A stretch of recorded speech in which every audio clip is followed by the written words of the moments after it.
नमस्कार, मिथिला चैप्टर देख रहल छी अपने। हाल समाचारक संग हम छी अक्षय।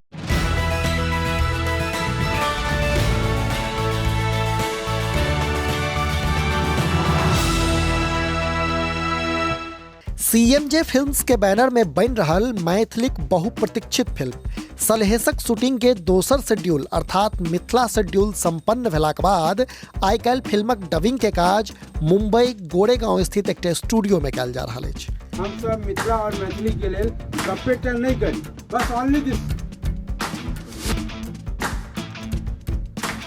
अब थोड़ा बढ़ा दीजिए। ठीक, अभी ठीक है। मिथिला और मैथिली के लिए कंपेयर नहीं करी।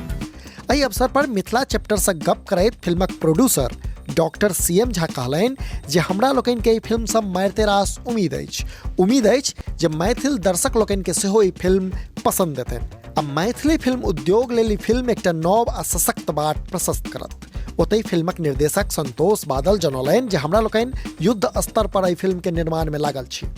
हमरा लोगन फिल्मक अधिकांश हिस्सा शूट कऽ चुकल छी, एखन डबिंग चल रहल है। शीघ्र शेष हिस्साक शूटिंग सेहो मुंबई में कयल जायत। मौका पर स्टूडियो में फिल्मक निर्माता आ निर्देशक के अतिरिक्त स्टोरी राइटर अजित आजादक संग एसोसिएट डायरेक्टर पिंकेश पाठक आ फिल्म से जुड़ल मारिते रास लोग उपस्थित छला। अपने लोगन देख रहल छी मिथिला चैप्टर। जो एखन धरि हमर सभक चैनल के सब्सक्राइब नहीं केलहुँ अछि तऽ एखनहि सब्सक्राइब करी, जैसा कि मिथिला सहित देश दुनिया के हाल खबर से हम अपने के अपडेट रख सकी। हाँ, हमारे सबक फेसबुक पेज के लाइक और फॉलो के नहीं बिसरी।